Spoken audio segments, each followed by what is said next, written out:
प्रिय बंधु आम एई चैनल को आपणंकु सुस्वागत।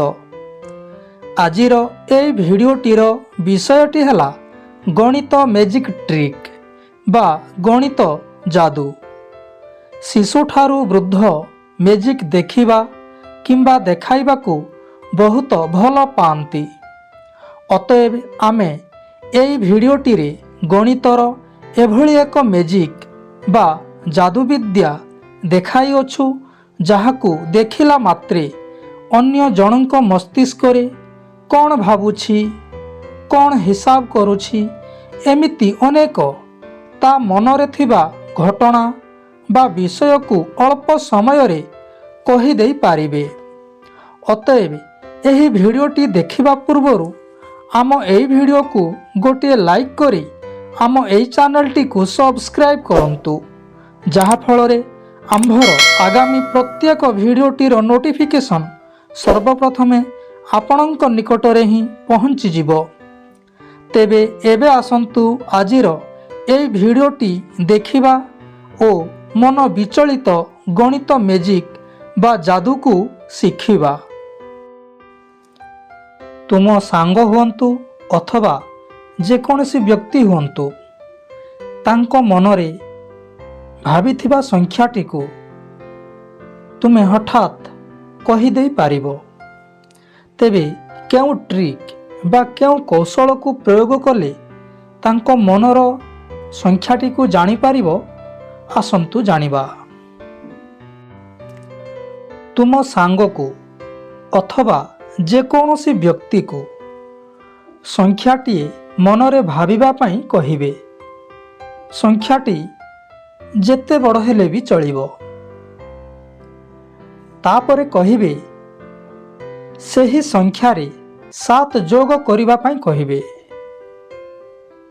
तापरे कहिबे जोगफल को 2 द्वारा गुणन करिबे।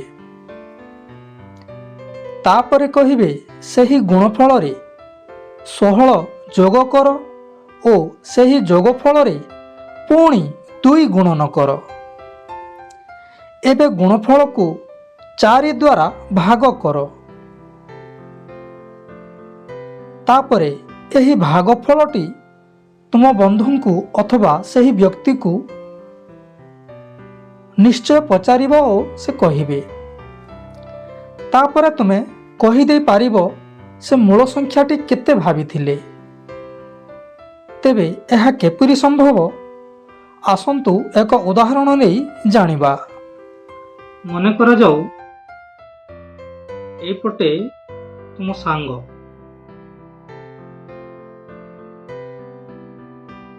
अथवा सही व्यक्ति जहाकु तुमे संख्याटी भाविबा पई कहिबो एवं एपटे तुम निजर हिसाब करिवो। केमिति करिवो लेखिबा। तुमे निजे मने करो तुम संख्याटी जो भाविबा को कहिबो तुम सांग भाविबे। मने करो जेते बड़ संख्या भाविले भी चलिबो किंतु आमे एठी नेबा। मने करो तुम सांगटी भाविले 31 संख्या को भाविले। तुमे कहिबो सेही भाविथिबा संख्या रे 7 जोग कर। से 7 जोग करिबो। तुमे भी एठी 7 लेखिबो। तुम पटे मन मन हिसाब मध्य करि पारिबो। तापरे तुम सांग सही संख्या रे 7 जिते बेले जोग कले से संख्याटी हला 38। से क्यों संख्या रे 7 जोग कले केते हला सेठी हमर जाय आसे नाही। आमे आम धारा रे ताकू पकाइबा। तापरे कहिबो सेही जोगफल रे 2 गुणन कर। तापरे तुम सांग सेही जोगफल रे 2 गुणन करिवे एवं 2 गुणन कला परे संख्याटी हला 76। तुमे मध्य तुम हिसाब रे से 7 रे 2 गुणन करिवो एवं हिसाब करी रखिथिबो। नेक्स्ट पुणी कहिबो सेही गुणफल रे 16 जोग करिबा को कहिबो। तापरे सेही जोगफल रे तुम सांग 16 जोग करिवे। जोगफल हला 92। तुम मध्य ସେଇ ତୁମ ହିସାବରେ ଯେଉଁ 7 ଦୁଗୁଣେ 14 ହୋଇଛି ସେଇଠି ମଧ୍ୟ ତୁମେ 16 ଯୋଗ କରିବ।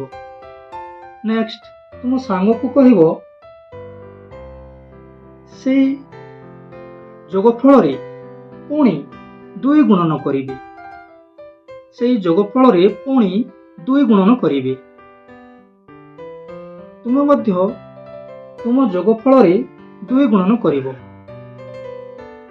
30 ଏଇଠି ଗୁଣନ କରିବ 2। ତାପରେ ତୁମ ସାଙ୍ଗର ଗୁଣଫଳ ହେଲା 184। ତୁମର ବି ଗୁଣଫଳ ହେଲା 60। ଏଇଟା କେତେ ହେଲା କଣ? ଏଇଟା ତୁମ ନିଜ ସାଙ୍ଗ ସେ ନିଜେ ତା ମନେ ମନେ ସବୁ କରୁଛି ଅଥବା କେଉଁଠି ଲୁଚେଇକି ଲେଖୁଛି। ଏଇଟା ତୁମକୁ ଜାଣିବା ଦରକାର ନାହିଁ। କିନ୍ତୁ ତୁମର ହିସାବ ତୁମେ ନିଜେ କେତେବେଳେ କଣ କହୁଛ କେତେ ହେଲା ସବୁ ହିସାବ କରି ରଖିଥିବ।